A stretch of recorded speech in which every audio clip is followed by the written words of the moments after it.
airplanes, the great ships of the sky, travelling the great distance between Britain and America in just a few hours. But long ago we travelled so much differently. We travelled in comfort and luxury on board ocean liners, crossing the sea in just a few days. Most of these ships have been lost to history, but there was one ship that will become a legend.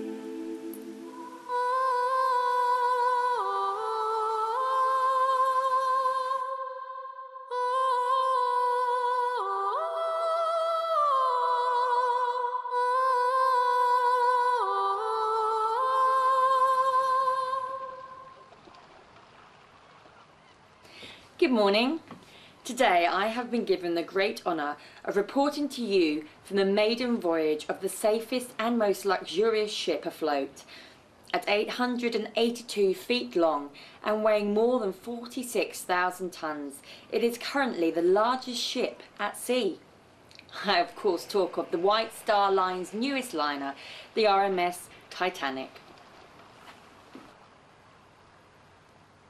I'm actually here a little early, but I have my ticket, so I'm going to go aboard and relax until we set sail. I found myself overwhelmed looking up at this enormous wonder of modern shipbuilding. She was as beautiful as the movements of a ballet dancer, yet as mighty as a Roman gladiator. God himself could not sink this ship. I found my cabin to be as good as that of first class on any other ship. Yet this wasn't just any other ship. This was a ship of dreams, travelling in second class. I could only at this point imagine the splendour of first class. I found myself wandering the corridors, feeling like a rich woman until departure time came.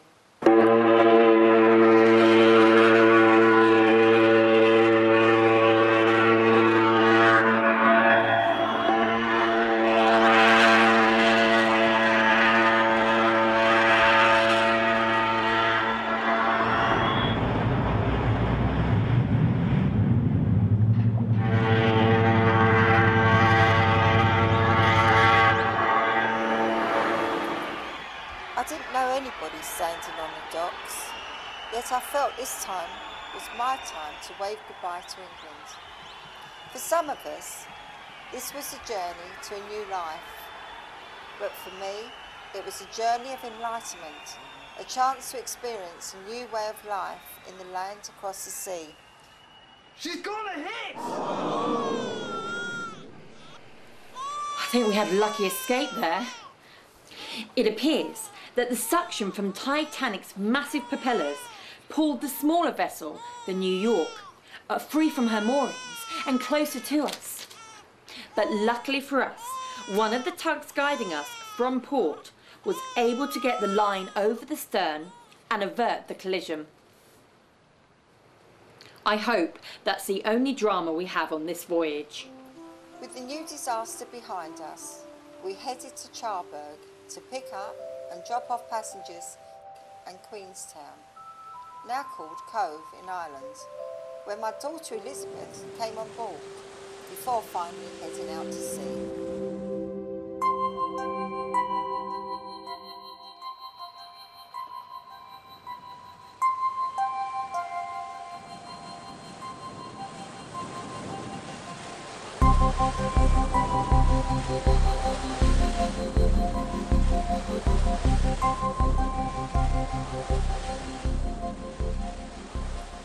On the third day at sea, I sent my daughter Elizabeth down to third class to find out what conditions were like down there. I've decided to investigate the conditions for third-class passengers travelling to America, so I've come down to the lower deck to talk to one of them today. With me here I have Joseph. What do you do for a living, Joseph? I'm a self-employed builder from Southampton.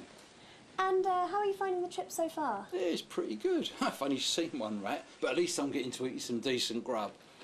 So, would you say this is a comfortable ship? Yeah, definitely. We have a sink in each cabin. The communal toilets are kept clean, but curiously, there's only 2 bathtubs. Really? 2 bathtubs for 1,000 people? Yeah. Yeah, one for the women and one for us blokes. Still, better than some other ships where you have the toilet between the bunks and no bath at all. Excuse me? Yeah, the toilets, they're between the beds. Saves so much time, even if it is a little unpleasant. Still, much prefer these public toilets, much more hygienic. Even if there is a queue, it's a bit long at times. Quickly changing the subject, what do you hope for when you reach New York? Well, my wife and kids are already there. I'm going to meet them in New York. Work's been drying up at home for some time now, so for us this is a new start in life. Well, thank you, Joseph. I wish you the best of luck. But I must be off. I have a meeting with the captain this evening and I need to prepare. Oh, a minute. Would you like to see a picture of the family? Sure. Apple of my eye they are. I've missed them so much these last months. My oldest, she's just 7. In fact, she just wrote me a letter to say that she's missing her daddy. Oh, keep it right here next to me heart. Aww. So I sent him a letter back to say that Daddy will be with you very soon. In fact, I'll probably be there before the letter arrives. Fantastic. She would later tell me he had such passion in his heart for his family. It must have been hard for him to have to be separated from his family for so long. And she learned, like most of the third-class passengers, he struggled to raise the money to make it to the new life in America. Before my meeting with the captain, I had the chance to look around the first class area of the ship. They have the most ornate staircase set beneath a great glass dome, adorned with a statue at the base, and upon the first set of steps sat a clock mounted into an ornately carved panel. First class on this ship was so far beyond that of any other vessel, I can't see how anyone could ever compete. The first class passenger list isn't without its surprises either. There is Benjamin Guggenheim, a prominent American businessman travelling home with his French mistress, and Isidore and Ida Strauss, the owners of Macy's department store. Titanic's first class is like a who's who of the rich and famous. It was during these strolls that I bumped into a reporter from the Washington Post by the name of Kevin, who accompanied me and Elizabeth to the bridge.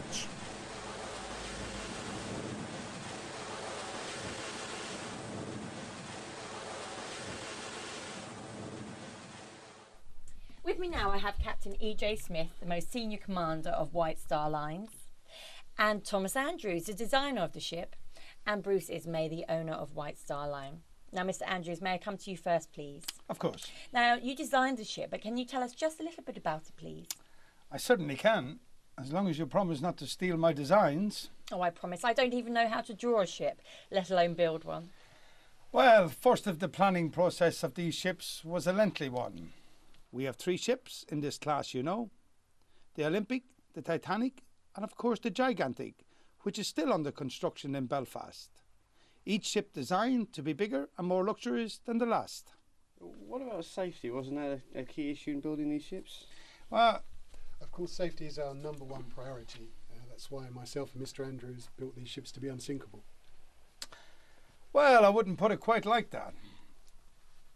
But yes, safety is a very high priority. The ship is fitted with 16 watertight compartments, making her certainly one of the safest vessels afloat. As well as the largest. Yes, the Titanic is currently the largest vessel afloat, at 882 feet long, over 100 feet longer than the Cunard Line's Martinia. Technical question for you. We have 4 funnels on the Titanic, but only 3 of them seem to work. Yes, very observant of you. The 4th funnel is actually a ventilation feature, allowing steam from the kitchens to escape and cooling the boys in the engine room. Mr. Andrews, thank you very much. Now, Captain Smith, may we come to you next? You may. There are rumours of your retirement after this voyage. Is that true? No, that would be telling. But yes, it's true. I've served as captain of the White Star Line for many years now, and it's certainly getting to the time when I should be hanging up my old sea legs. I've spoken to many of the passengers that say they ask for you specifically when they travel because they feel safe with you. Yes, I have a few regular passengers among the vessels which I command, And I feel safe with those vessels, and I'm sure the passengers do too. I cannot imagine a situation where a vessel would founder. Modern shipbuilding has gone way beyond that. And will you be writing a book about your adventures? Oh, excuse me a moment. Captain. Very good, Mr. Murdoch. Extend our southbound course by 50 miles before turning the corner, and let me know immediately of any change. Yes, sir. I'm sorry about that. It's an ice warning. Standard procedure this time of the year. An ice warning? Yes, there are quite a lot of icebergs in the Atlantic shipping lanes at this time of the year. It's quite normal for ships to come across them and to radio warnings to other ships so that they can take the appropriate action and avoid them. We've received a few in the last few hours, so we've altered our course accordingly. So sorry, but I fear we must call an end to this interview session as we have business to attend to. I'm sure all of your readers will understand that. All right, thank you all for your time. May I ask one last question of you all? You certainly may. I've done the maths in my head, and there aren't enough lifeboats on board for every passenger. My dear, the Titanic carries more than the legal requirement of 10 lifeboats. Should the situation ever arise that the vessel needs to be evacuated, the lifeboats are simply there to ferry passengers to a nearby ship until the Titanic may continue under her own steam. Good day. And with that, my interview with the crew ended. Ismay's sharpness bothered me, but I saw he was right at the time. After all, this was the unsinkable Titanic, and the legal requirement was only 10 lifeboats for a vessel over 10,000 tonnes, and the Titanic was 46,000 tonnes.